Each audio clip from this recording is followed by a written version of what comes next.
হরে কৃষ্ণা বন্ধুরা। তো আজকে আমরা একটা নতুন ভিডিও নিয়ে এসেছি। তো আজকে ভিডিওটা আমাদের এটা নিয়ে যে আমার মাথায় যে তিলকটা আছে, মানে আমার কপালে যে তিলকটা আছে, সেই তিলকটা অলরেডি হাত দিয়ে কিভাবে কত সুন্দরভাবে করা যায় সেইটাই মানে দেখানোর জন্য এসেছি। তো ভিডিওটা বেশি বড় হোক না, ছোটোই, জাস্ট ভিডিওটা তোমরা সম্পূর্ণ দেখো, আশা করি খুব ভালো লাগবে। আর আমার ওয়াইফ এই সামনে আছে, তো আমার ওয়াইফই তিলকটা করবে। তোমাদের চলো তুমি কত সুন্দর তিলক করতে পারো আমার বন্ধুদেরকে দেখাও এক এক।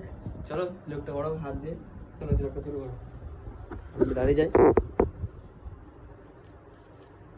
প্রথমে এই যে তিলক বের করছে, এটা তিলক,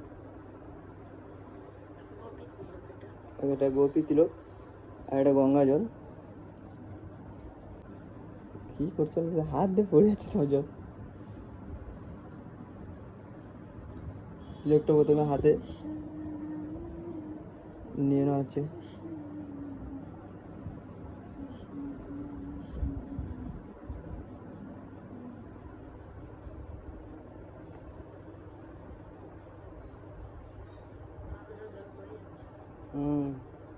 হাতটা একটু এমনি রাখো, তারপরে তো হাতে জলটা চলো।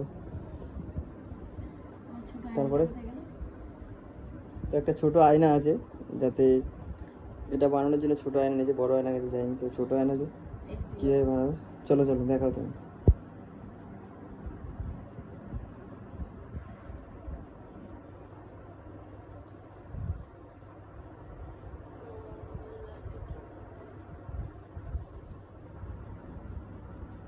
তো এটা মহামন্ত্র,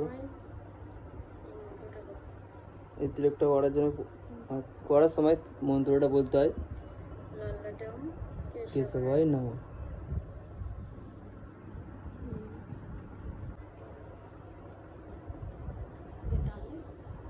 তো তারপরে মাঝখানে একটু হালকা ভিজিয়ে নিতে হবে কাপড়টা নিয়ে মাঝখানে। তো তিলক পুরো সম্পূর্ণ কমপ্লিট, কত সুন্দর হয়েছে দেখো। হাত দিয়ে বানিয়েছে, একটু জায়গাটা মানে ঘামে, গরমের সময় তো ঘাম আছে বলে ভিজে গেছে, একটু অত ভালো আসেনি। তিলক পুরো হাতে বানিয়েছে বন্ধুরা, তোমরা দেখলে সম্পূর্ণ। তো কত সুন্দর লাগছে তোমরা অবশ্যই কমেন্ট করে জানাবে। খুব সুন্দর বানিয়েছো, ফাটাফাটি। বলো হরে কৃষ্ণ। ঠিক আছে, হরে কৃষ্ণ। এই যে আমাদের গোপু সোনাকে, চলো একটু আমাদের একটু গোপু সোনাদেরকে দেখে, চলো আসো। এই যে আমাদের ছোট্ট মন্দির, আমাদের সবাই দেখার আমাদের গোপু সোনা এই বসে আছে, দেখতে পাচ্ছ কত সুন্দরভাবে সাজিয়েছে দেখো।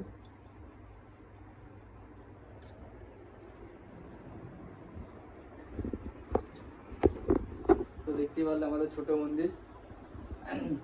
তো তোমাদের কেমন লাগলো অবশ্যই কমেন্ট করে জানাবে।